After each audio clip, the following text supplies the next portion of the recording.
His career appeared to be over 2 years ago when he was released by the Dodgers and the Angels. But as Chris Myers reports, Fernando mania is long gone, but Fernando is still around.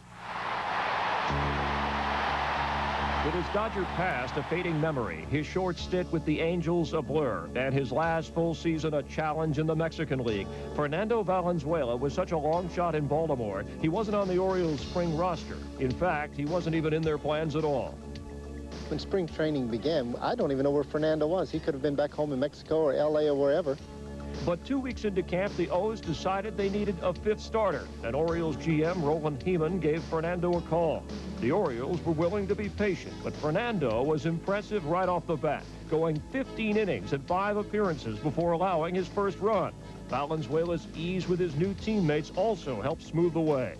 Now I'm working out every day. I feel like I'm part of the team, and I think that's the only difference. Pitching is the same for me. It's the same, and I have the same stuff. I think that's the only difference.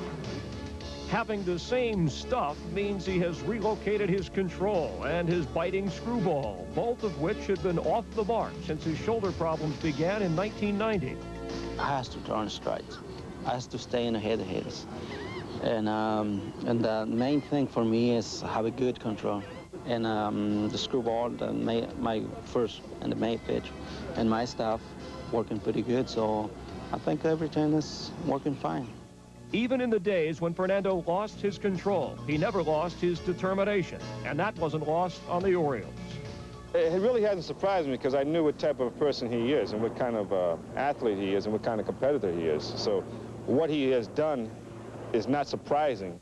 It's a great story. It's a great tribute to Fernando in that he has never given up. You know, he's continued to pitch. He loves to pitch. He loves to play the game. Valenzuela's love of the game and his special style has always captured the imagination of the fans. That magic has remained. It's evident that whenever he takes the mound, that the whole grandstand erupts with an ovation, and he's a special person, and it's nice to see him have some success once again. Make me to work harder to continue my career, because I know that people still believe in me. Good luck, good luck. Hope you have a wonderful year.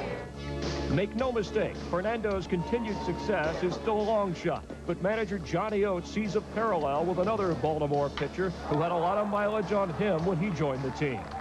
I know there have been some pretty good players who have come back from different types of injuries, and we had one right here last year, and Rick Sutcliffe. He was a guy that hadn't pitched for 2 or 3 years and came in here last year and did an outstanding job. Why can't lightning strike twice in the same place?